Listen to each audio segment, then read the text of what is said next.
So, welcome to Northern Powerhouses, our business success stories series of interviews, where we discuss with local business leaders their backgrounds, their successes, their challenges, and what's really driving them forward. So, this morning I'm delighted to have with us Joe Hebblewhite, who's Managing Director at EMS Pallet Management. So, firstly, Joe, welcome aboard. Thank you for spending a bit of time with us. And if you'd like to introduce yourself, EMS, what you do, how you help people, that would be amazing. Thank you, Chris. Really appreciate it. Thanks for the time. Yeah, Joe White, Managing Director, EMS, as you said. So we are a business that helps food and beverage manufacturers track returnable assets and some non-returnable assets as well. So what does that mean in reality? That means helping them track open pull pallets, crates, totes, bins, bulk containers, etc. But mainly pallets. Kind of 80% of our business is pallets. So everyone probably has seen a blue or a red or a brown pallet. They are the pallets that we help track. So companies like Britvic, or Britvic Carlsberg as they're now known, one of our larger customers, they send pallets to Tesco, Sainsbury's, Asda. They have to record that pallet movement so the pallet company can go and collect it. And there's lots of, I'm simplifying that because there's lots of complexities around that. And we help them do that because they don't necessarily always have the time and the resource or the expertise to do it. And the business was founded basically 25 years ago by two former employees of the largest pallet pooling company in the world, who decided to start a consultancy-led business to help food and beverage manufacturers resolve those problems because those businesses, frankly, want to make markets sell. They don't really want to talk too much about pallets and returnable equipment, and Yes. that's when and help them. Brilliant. Oh yeah, we sort of touched on it before we started, but it's one of these sort of businesses where you go, well, of course somebody needs to manage this thing, otherwise there'd just be Yeah. piles of pallets outside every large, as you say, supermarket store. So somebody's got to deal with all of that, and just so a niche opportunity, or what I consider a niche, but in a massive marketplace, must be absolutely fascinating. Yeah, it is. I mean, I've got a huge passion for this industry, so I've kind of been directly or indirectly involved in the sector for the last 15 years. I worked for 7.5 years of that for a pallet pooling company, and it just kind of captured my imagination. I actually used to my first real role in the working world after being a student was in recruitment, and I recruited for the pallet pooling industry. Right. So kind of captured my imagination then. It fascinated me that there's this underworld of complexity, basically, that people operated within, and you never really hear about it. It's one of those things that I think there's a guy from, I actually forget his name, but he was from Nestle. He was one of the global heads of supply chain, and he said the sound of operation, the sound of silence in operations is the sound of success. And he's right because you want that to run smoothly, and you don't Yes. want to have to talk about that. You want to talk about the added value pieces. So we help businesses do that basically.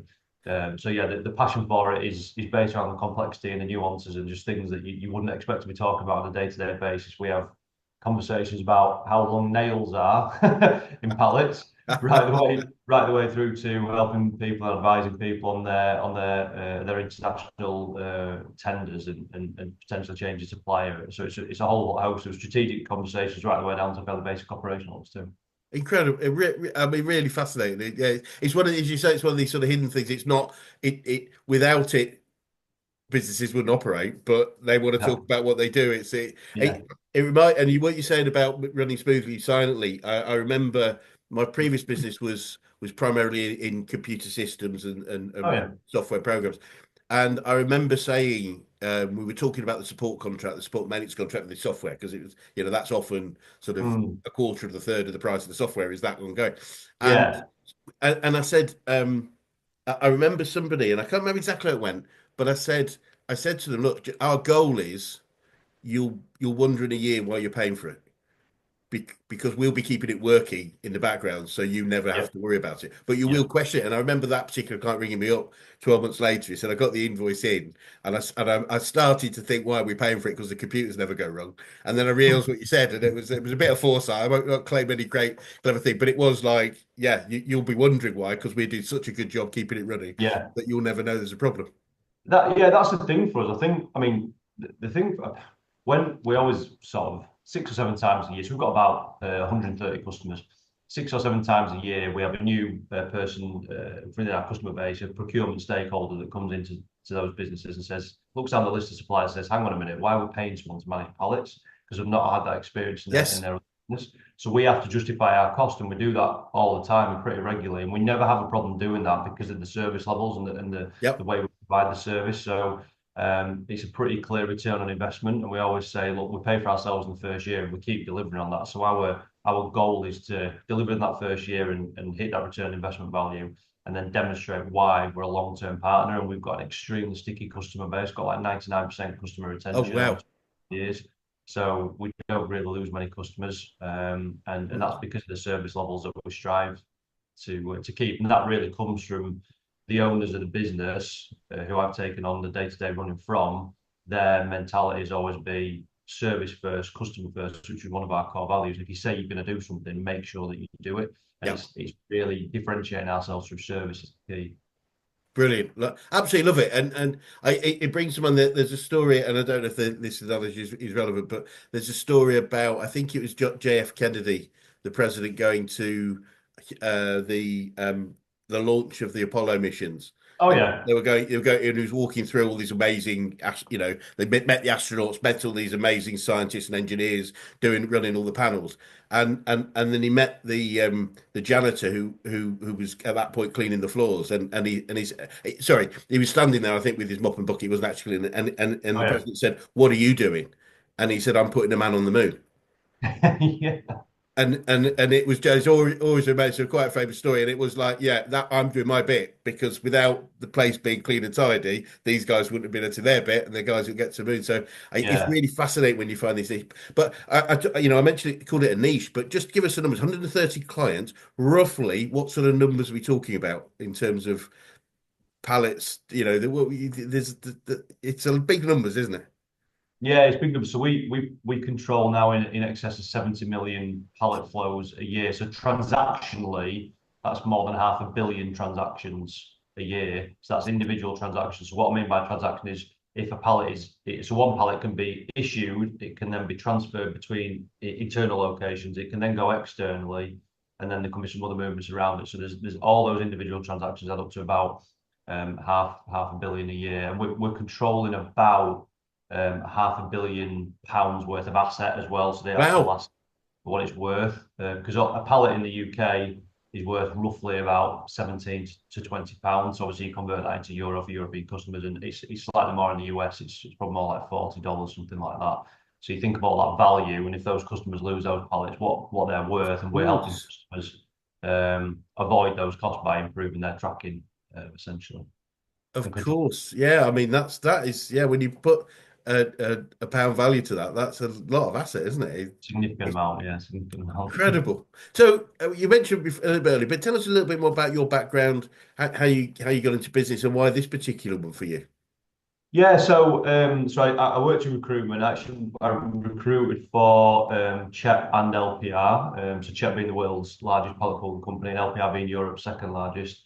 I went out one day with the managing director of LPR for the UK. She had a sales role, and I put myself forward for the sales role I was actually recruiting for at the time. Brilliant, Uh, brilliant. and yeah, she was a fantastic business leader, unbelievable business developer, probably the best I've ever met, to be honest with you. And she was a bit of a legend in that industry as well. And at that time, this was 15 years ago, so actually women in logistics were still quite a rare breed, I guess. Yes, And she'd won a number of awards for standing out as a woman in logistics, which is great. And I'm really pleased now that some fantastic work's been done by a number of organisations around women in logistics, that's increased the number of women in the sector as well, which is great to see. But at that time, she was a bit of a she was a very unique person because she had all of the soft touch that you needed from a business development point of view, but also when she needed to go and get a job done, she got it done, and she taught me a lot about that. So brilliant. she brought me into the organisation. I did the business development role for about 12 months, and then we won the Nestle contract, which was one of the largest contracts that you can win in the UK. So I helped implement that across their 4 business units. I then went and ran our customer service team for a little while. I then also ran the data team for a short period of time. I was looking for a replacement there. I did some account management around the Nestle piece. So I've got a really broad set of experiences. And then my boss actually left the organisation. I reported into a guy who taught me a lot about the industry, who was a big impact on me personally, actually, over that first 3.5 years, and I stepped into his role for the next 3.5 years as commercial director for the UK and Ireland. So that involved some involvement in existing business and talking about commercial opportunities, but mainly new business. So LPI was a growth focused organisation. And that base that I'd got over the previous 3.5 years of knowledge and insight about the whole end-to-end element of the organisation allowed me to really know what I was talking about going into that role. And so spent 3.5 great years there, winning lots of new customers, growing the organisation, talking like 20% plus year on year, getting involved in lots of European projects. The UK was always such a large proportion of a European contract because we had a large manufacturing base here. So getting involved in that and having the opportunity to travel around Europe as well and visit various customers. So lots of traveling, Yeah. 30,000 miles a year, lots of flights, all that kind of thing. It was hard work because the office was in Birmingham and I live in Halifax. Right. Uh, Goodness. yeah, so I used to drive down there a couple of times a week, but that was all good. It was good grounding for what I did in my future career. So yeah, fantastic there. And then I wanted some more general logistics and supply chain experience. So I joined a business called Advanced Supply Chain Group. We're based in Bradford for 18 months. Great experience, absolutely fantastic. Some great people there. They sold the business actually just about a year after I left to a company called Economy for a significant amount of money. So they did really well, and the people there have done fantastically well for themselves, which is great to see too. And ultimately, I kind of missed the industry. I missed the pallet sector. I wanted to get that general logistics experience and some Yes. kind of broader scope and skill set. But yeah, the owners of this business, Bill and Terry, who I'd known for a long time previously, we kind of kept in touch, and the opportunity came around when they said, "Look, we're looking for an opportunity here for someone to come in and take the business over in a period of time." We kind of didn't define anything in that period, but Yeah. come and help us grow, help take away that day-to-day management. And that's what we've done. We've probably done it a bit quicker than we expected it in 5 years, which is good. It's a good Brilliant. thing. As a business, it's been an unbelievable journey. So when I started with the organisation, it was just me in Halifax. So the business is actually, the two owners are Northern Irish and Irish. So Right. we've got one person based in Dunshaughlin, just outside of Dublin still, and 7 people based up in Belfast, and there's a Right. couple of remote people based in England. But it was just me. It was me at home. I joined in March 20, so we were Good. just talking about you launching this Oh in my goodness. that time. Yeah. Yes, I joined in March 20. It was me in my spare room basically. And then I've got a small one-man office, which unfortunately I've got my own office here, but it was half the size of this office that I'm sitting now, just me. It then got to be a couple of us, and anyway, we've grown now, so we've got 20 people based Wow. in Halifax, and we've grown significantly, 25% plus year on year for the last 5 years. We've expanded into the US market from a standing start, so we had no customers there, just all about networking. And we've started working with much larger organizations, being able to offer much more complex solutions. We've got a tech solution that we've been able to put out to the market as well. So it's been a fantastic journey that I've absolutely loved being a part of. Wow. Wow. What story. And Yeah, you know that growth. And I must come back a bit later because I was going to say I'm guessing having an Irish part to the company has been quite helpful through Brexit and that situation. I would yeah. imagine it's almost strategic. So you've been personally responsible for 25% growth for year on year for the last 5 years and one to 20 people over that period. Yeah, absolutely. Yeah. Amazing. So as I was saying, I kind of hate the saying, but it makes sense. I'm a growth guy, so I'm here to Brilliant. help the grow. Yeah, basically, and growing is what we do. So they all grow or die saying really rings true. Really rings true to me. Absolutely. Something that we want to continue to do. And look, we've got so much scope. We're operating in a lot of countries, but we can be a truly global business Yep. offering global solutions, particularly with a tech solution that we're able to provide to our customers now on kind of an install and go basis, really. So yeah, there's huge amounts of opportunity out there for us. Brilliant. And I mean, over that period, what are some of the key issues and challenges? I mean, yes, obviously dealing with COVID from almost day one, but what are some of the biggest issues you've had to overcome? I mean, finding good people is one of the hardest things, but Yeah. they are out there. That would be my advice to anyone. Is don't just settle for because sorry, let me take a step back. it might be that you only get a couple of people through the door at an interview. Don't just settle for those two people. You will be able to cope. You will be able to cover the work. Yes, you might need to do some of the heavy lifting, as I've had to do, not so much in the last 18 months to 2 years here, but to begin with, kind of having to really dig in and Yeah. roll your sleeves and get involved in things that you normally necessarily wouldn't be. But you will get the right people. We've got a brilliant team here. So we already had a fantastic team in place when I joined the organisation, the majority of which is still here. Yeah. Um, Here in Halifax, which is kind of where the majority of the additional roles have come from, we've not just settled for the best person from a group that we're not quite sure on. We've Yep. made sure we've waited and found the right person for the role, and that pays dividends just waiting that extra bit of time.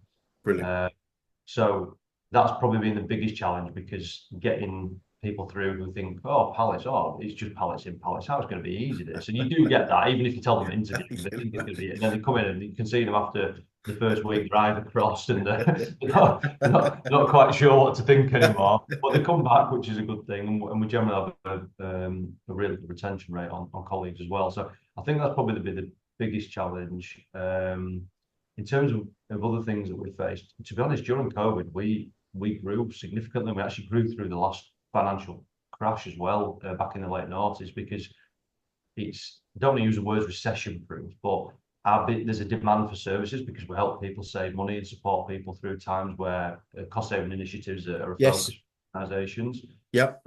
So actually, we took on about 15 customers during COVID that we never physically met. So we're obviously we Brilliant. want to see an operation, see how it works, so we can control the flows of the data around it. We actually did that without actually meeting, and we can do a lot of that remotely now. We don't. We appreciate that face-to-face connect when we need it. Yes. Um, but I think, yeah, I think people have probably been the Yeah. the biggest challenge. It's funny you say that because we have we have quite a different approach to helping our clients recruit, and the simple proposition is most people recruit on experience but sack on attitude, if that Mm, makes sense. So our proposition is let's with the base level of qualification, let's recruit on attitude rather than yeah, experience. And that involves getting lots, getting people in into a group, make it efficient, get them into a group, yeah, get the ones that really want the job to go to the next stage. And a lot of people obviously say, well, what then the next stage is quite challenging. So it's like and we say, look, if you don't want to come to the next stage, that's fine. And it weeds out people that don't really want it that much, if that makes sense. So yeah, it does. we get the Yeah, people. And I always and I often get people go, yeah, but what happens if nobody gets nobody stays, nobody goes to the next day? And I said, well, that's perfect because we're not yeah, wasting time dealing with people that really aren't bothered. And yeah. and it is that point, isn't it? It's better to have a gap that needs filling than a gap filled by someone that's not the right person to fill the gap.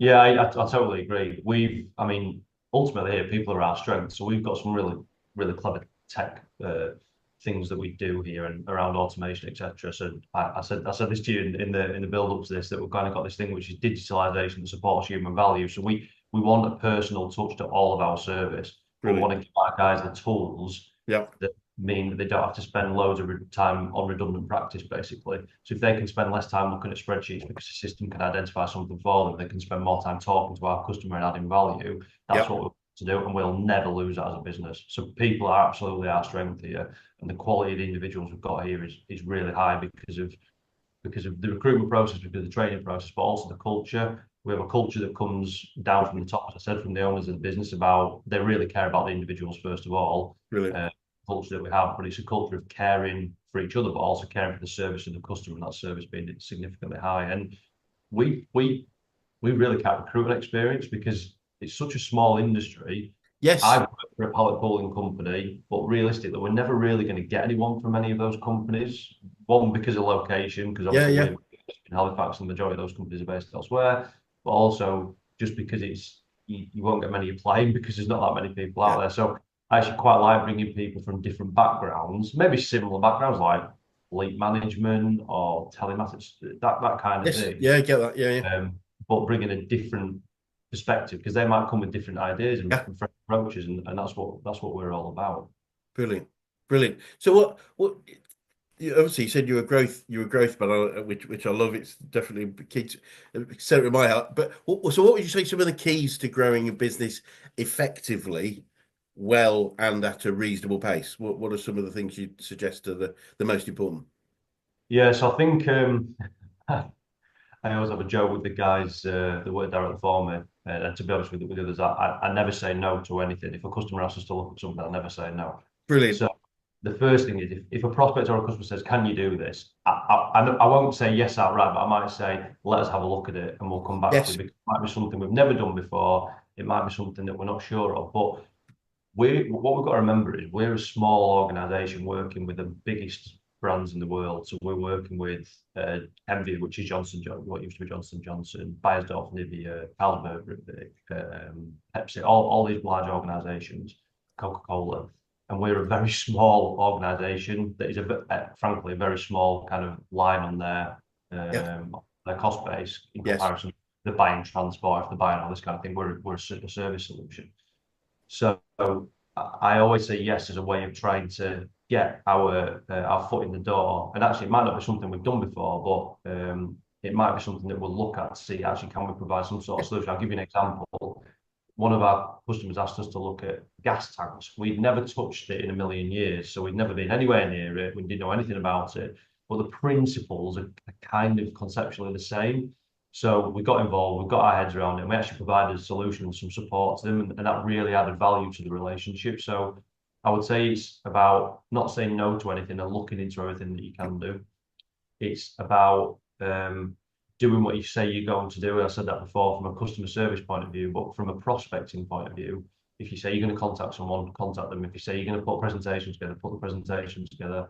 And our role is obviously it's a business to business environment. And the way that we sell our services is, look, if you want to take it, take it. But if you don't, it's absolutely fine. Our role in this is to provide you with the business case to say, actually, this is a really clear ROI. And we typically see a really, really high conversion rate from what we call a health check. So we offer a health check as part of our service, which is a free service. It just says, Right. look, this is all your data. This is your situation, your spend. This is the value we can add. And typically, Brilliant. um, we see customers convert as a result of that. So once we start doing the health check, they see the value pretty quickly. So again, it's about doing what we say we're going to do. And we're not pushing what we do. We just provide that there's your data, there's your Brilliant. solution. If you want to do it, let's do it and we can help you. But actually, if not, it's fine. So I think they're the key thing. And the third thing is planning. So you need to have people bums on seats. You need to have people enrolled to be able to learn the account, take it on board, Yeah. make sure that we're doing because it's all well and good me talking about it and selling a great service. We've then got to deliver it. And I must admit, one of the things that most proud of at this organisation is I could swan in, I could do a presentation to a potential new customer. They could say, great, let's do the health check. We get all the data. I can hand it off to someone to go and do that. And then I don't, but I could just swan in at the end and say, here's your proposal and here's your report. And it would be run perfectly. Or if people say, get hit by a bus, I prefer win the lottery. If I won the lottery and walked away, those guys would be able to deliver that service. Brilliant. And that's what I'm most proud of as well, that we've got people here who are absolutely Brilliant. more than capable of doing that. It's a real key factor for growth. I think it's going back to something you said. I think it was Richard Branson said something very similar to whenever I got asked a question, the answer was always yes. Then I just had to work out I just Yeah, always yeah, yes, yeah, absolutely, yeah, and then you've got to work like crazy to work out how you can do it. But I think your other point about growth and is a lot of people, and it's true of business owners and managing directors, but it's true at all the way through a career, is there's a belief that becoming indispensable is the most important thing and valuable thing. In other words, but the challenge is if the business is growing and I want to grow with it, I've actually got to systemize what I do so I can delegate it, become dispensable to move to the next level. And yeah. I find people from top to bottom get stuck in this indispensable mindset rather than dispensable one. Go, no, my job is to pass this on within a year. I need you to be doing what I'm doing so I can do the next bit. Yeah. Uh, Exactly. Yeah. For me, and a big thing for me is about internal mobility. I want people to be able to take steps up and learn more about the right, organization. It can't, and it's not at all a one man show. Yes, I head it up, but we've got a team of unbelievable people here that I rely on every single day to be able to support me and to support each other. So yeah, brilliant. it was me who led it initially and continues to lead it for obviously from a commercial perspective, but the guys here are delivering that service. I think the thing that we aspire to really is, and one of our customers gave a reference to a prospect actually recently, and the words he used were EMS are the best bit of money I spend every year. And that's the aspiration for us, that if Love it. he gets promoted or leaves or whoever he's passing that on to, he says EMS. So basically, he carries on that relationship, which is kind of representative in the stickiness of our customer base and the Yes. time of business and things like that, really. So Absolutely brilliant, and it is it's really interesting to say that, and because I literally talked to some clients yesterday about this, was client retention is a massive growth strategy yeah, because it is. otherwise you're filling a leaky bucket. If your bucket's leaky, you can fill as much as you like at the top, but it's all coming out the bottom. Yeah, So exactly. we've got to, yeah, and it but most businesses spend far less on client retention than as a Yeah, budget than they do on marketing yeah, as a budget. If marketing's getting new yeah, ones, what budget of time and money are we going to spend to make sure our clients want to stay? And yeah, obviously you've cracked that. If you've got that level of retention, it's wonderful. Well, you might want to put your yeah. prices up, of course. Say that again, Chris. Sorry. I said you might want to put your prices up. Sorry, that's a bit of that's the business coach. Yeah, I genuinely didn't hear that first. That's my business No. coach hat coming on. Sorry, yeah, we often say if you're not getting enough no's, you're not your price not high enough. But Yeah. No, yeah, I mean, that's I mean that's down to the team delivering that service because like I say once I stay involved in a lot of the relationships because again yeah, ultimately customers pay our wages, right? So yeah, we're here to make sure that their service they receive is the highest it possibly can be. And I think the thing for me is probably the phrase I coin is that it's conscientious growth. So you can grow at a million miles an hour and still be conscientious in the growth. And what that means is you can be growing 30% year on year, but you can still be servicing unbelievable standards to your customers. yeah, You can provide additional solutions to your existing customers. And you've got a team in place to manage the transition of taking on new accounts into the existing accounts base. So you've already invested in making sure you've got the team to manage the implementation side of things and the ongoing work. And that's the conscientious growth bit. I think people sometimes have this impression that you grow as fast as you can, your existing service falls off. And I've worked for yes, organisations that I've slightly disagreed with the way they've done things in terms of they're just focused on growth and actually the customer service side of things probably hasn't been as up to scratch as it can be. And I'm so passionate about never letting that happen, basically, not letting that disconnect happen. So brilliant. Yeah, it comes to mind. We talk about 4 levels of pre-growth mastery. So okay, the 4 pillars that have to be in place before you grow, because if any aren't in place, then growth causes more problems than it's worth. So one being yeah, destination where we're headed, because yeah, otherwise we can work really hard in the wrong direction. That's a bit nuts, but it happens. One is numbers and financial mastery. So knowing the numbers I need to be monitoring to know that the growth yes, is healthy, and obviously a big part of that is financial, but there are things like marketing and sales. I shouldn't say the time mastery. So that's that every key person in the organisation has more than enough time as they grow, yeah, because yeah, again that can be a limit and therefore becomes a limit to growth and delivery. And then delivery mastery, which is the systemization of the delivery of the product and service. Other systems could potentially come later, but if those aren't in place, then growth, if you, as I say, if you don't have them in place, if you grow without knowing where you're headed, you go the wrong way. If you grow without mastering your time, you could run out of time. If you grow without mastering your finances, you can run out of money. And if you grow without, mastering what you said, the delivery of our products or service, we're just going to run out of customers because we'll burn yeah. through them. So, it's absolutely bang on. This is really good stuff here. So yeah, and I was going to say, well, the next question I've got for you was, as you can probably see, yeah, I think we're a business coaching organisation. So I'm keen to know who the best coaches you've worked with, whether that's business, sport, life in general. Who's had the biggest influence on you? I There was a guy called Alan Brandon Wrigglesworth who Oh, was an love it. ex-sales director of Vodafone. Who, if you can have your stereotypical North Yorkshireman in terms of the way he talks and the way he acts, that is Alan. He's a fantastic guy, and he's probably had the biggest overall impact on my career. So he worked in recruitment. So he was, like I say, sales director of Vodafone and came into recruitment, who did the hard yards in recruitment at an older age, actually. Right. I think I'm right in saying he started in recruitment at 40. Recruitment is hard work. It's Yeah. very hard work. And he joined at 14. I think he openly says he kind of struggled for 6 months and then he basically took off after he'd done all the hard yards. And he taught me the value of organization, the value of how to speak to people, how to position things, hard work, but also he taught me about how important family is and how important it is to Mm. have that support culture around you. And I don't see him that much anymore. Actually, I did bump into him about, I think probably about 18 months ago, which was great. But I keep in contact with him over LinkedIn and things like that. And he's an unbelievable bloke. Has some Brilliant. fantastic sayings that I can't repeat on this can't repeat on this podcast. I'm sure you Um, can.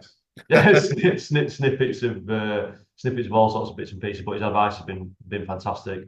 And then someone who worked with him as well, Stuart Brown, who's actually one of his proteges, if you like. He was a big backer of me. And a big help on my journey too. And then really the people that I mentioned before, Jane Gorick at LPR, who was again unbelievable business developer. She taught me so much about a little often going and seeing people, just having a cup of tea, just to see how they Brilliant. are and how they're doing. Kind of the old school way of doing things. But actually, I think there's a lot of value in that now Yes. still. Yep. Uh, and we do on that kind of it's interesting. The US model is very much like that in terms of Yep. dropping often, which is hard because of the geography. But Yes. The European model is a little bit different because what I was seeing is more the generation of procurement colleagues that are coming through now, procurement stakeholders aren't as interested in necessarily in a longer term relationship because they're coming in and they're looking at kind of a 2 to 3 year tenure in their role and what they're doing before they move on to the next thing, which is absolutely fine. Yeah. Different ways of doing things, and they're both effective in their own ways. Fantastic. But Yeah. still having that little and often with those stakeholders is really important. And I think finally the two owners of the business that are at now, Bill and Terry, they've been fantastic guidance for me, giving me some great insight. They've shown me how to run an SME, which is a big thing in itself. So I've Yeah. worked for large organisations and kind of everything from obviously things that I already knew about, but just things like cash flow, for example. Cash flow is king for an SME. Yep. Uh, just keeping my eye on that and managing that before we had a more dedicated finance resource in the business.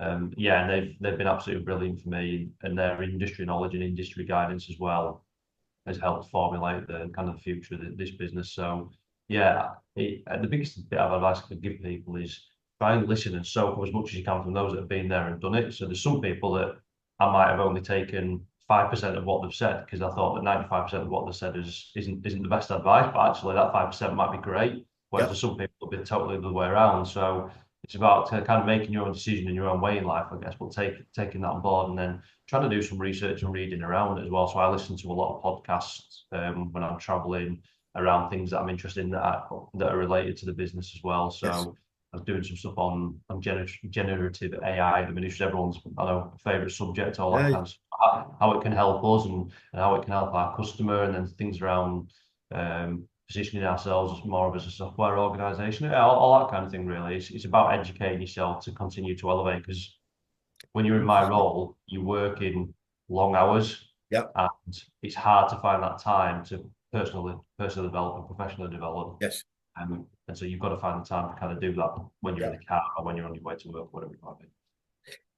Yeah, no, 100%. And ultimately our job is that growth of the business. And the only thing I work with lots of people where it is like, well, when do you do thinking? Well, when I'm walking the dog, and and and that's okay. But like that's our job, so surely it should be in my. And I don't mean you have to sit at a desk at an office, but it should be a day job, not our, when we get a time job. If that makes any sense at all, it's like, Mm, and I agree. it's learning to delegate the stuff that other people can do. It's that Yeah. moving up as quickly as possible because I should be. It's funny, Joe.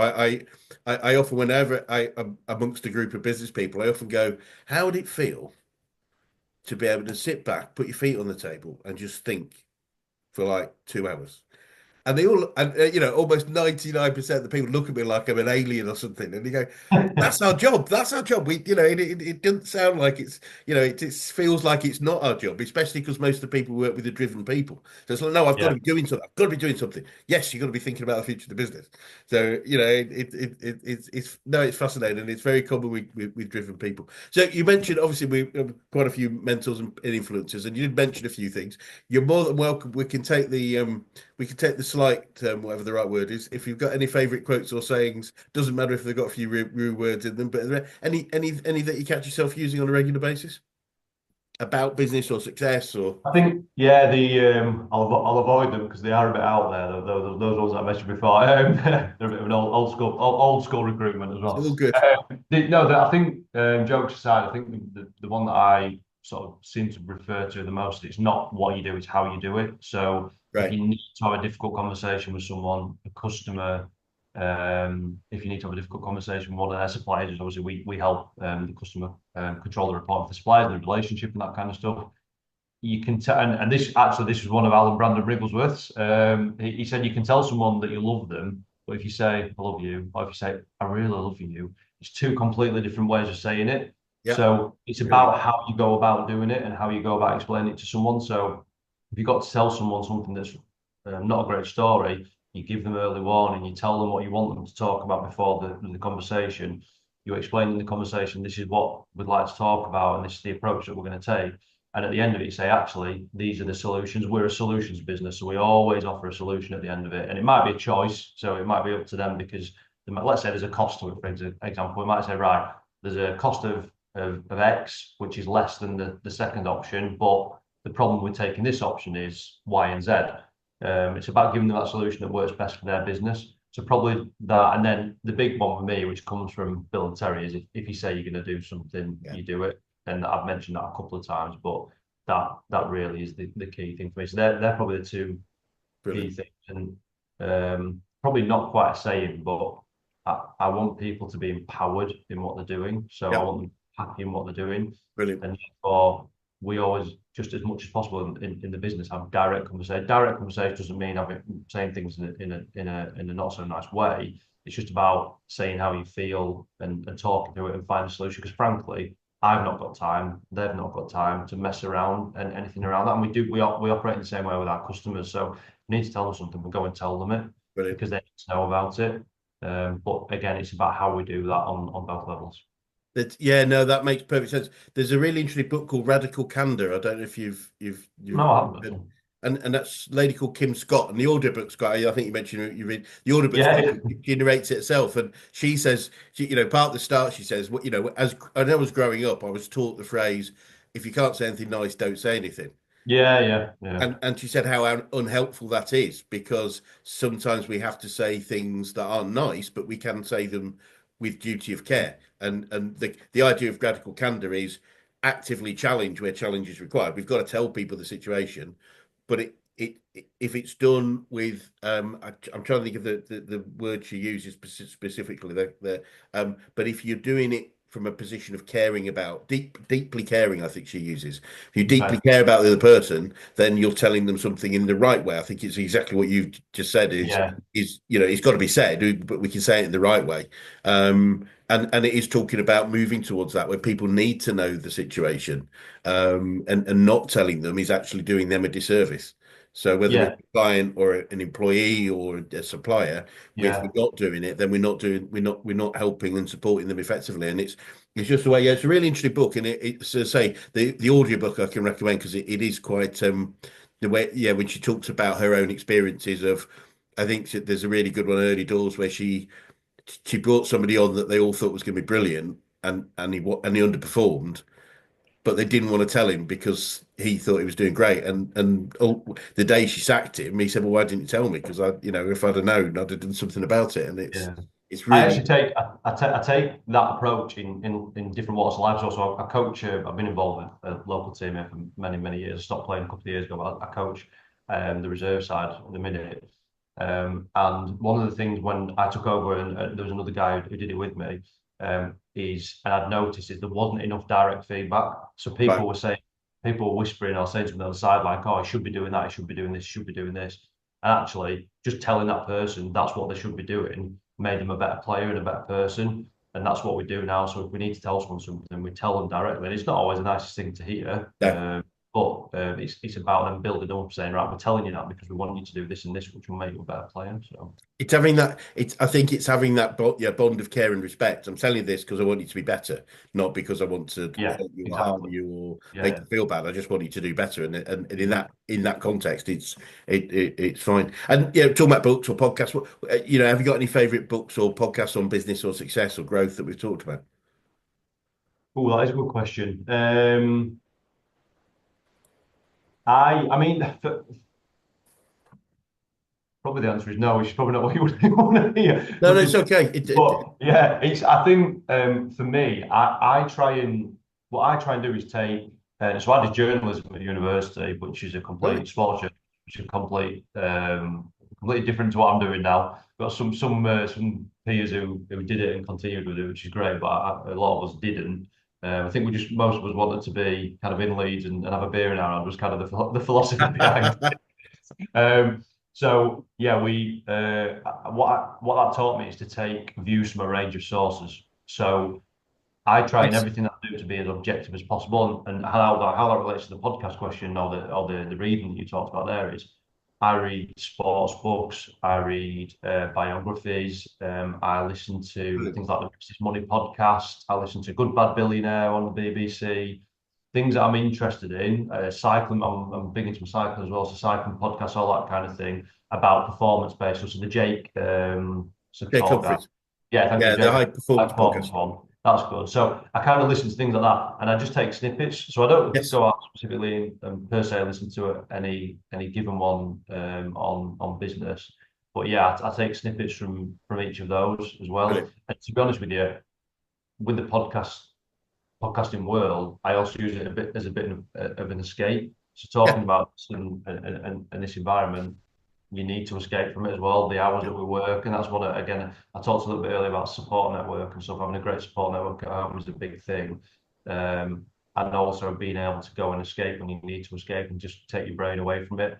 Yeah. Personally, I can feel it building, especially since I've stopped playing football and I can let my aggression out on a Saturday. So I need to go out. I'm one of these sadistic people that need to go out on a bike and hurt my legs for a couple of hours. It's just the way my brain and my Yeah, you body know, work. it's brilliant. That's Yeah, why it's getting. Some people it might be going for a walk. Some people it might be going for a drink. It's you need. absolutely. Uh, it's doing what's right for you. And you know, speaking of learning, what would you say have you learned about yourself so far on your journey? Good. That's a good question. I'm more patient than I thought I was. I think. Um, I think what I've learned is actually I've learned how lucky I was in the way that I was brought up. So I think genuinely, I see a lot of people who probably struggle in the world of work just because of the way they were brought up. I mean, my mum and dad from a working class background, and my mum was a teacher. My dad was a technical designer by trade who became a technical manager. And they, yeah, like from a pretty working class background, fairly poor, and they did really well for themselves and kind of put themselves into a middle class environment. So I was fortunate, big time. But I had a bit of a hot temper as a kid, and I was well known for it on the sporting field. Put it that way. I used to be punching the ground if we lost a game. I was not a good loser at all. Brilliant. And kind of coming through that, they kind of really put the barriers up and taught me how to behave and how to conduct myself and all that kind of thing as Brilliant. I came out of that. So I probably learned actually I've been quite lucky in the way that I was brought up. And like I say, I'm probably more patient than I thought I was. But also the big thing I've learned about myself is that I don't know everything and I can't do everything, which is why I need to have good people around me. And that saying about having better people around you is one of the most Yeah. accurate sayings that I've probably ever come across in the Brilliant. business. Yeah, fantastic.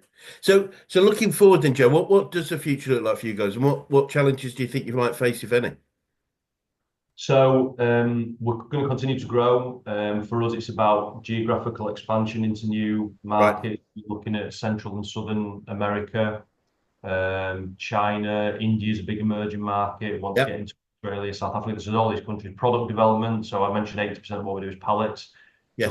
we'll be expanding into trays, crates, kegs, totes, bins. We'll have a tech solution. So the challenge really will be that I guess will be the conscientious growth part because we Yeah. cannot compromise on it and we will not compromise on it. So if we get to a stage actually where we think some of the growth might be outstripping the existing service we can provide to the customer, well, we won't sacrifice that. Yeah. That's key for us. So that might be a challenge there. Obviously, the recruitment side of it is probably going to be a challenge. And then, like you said, probably those four pillars, and one of the key pillars, and that is the time, it's the bandwidth to actually get to those things. So combined with the people, we need to bring the right people in to help us grow and the right people in to then actually deliver the service.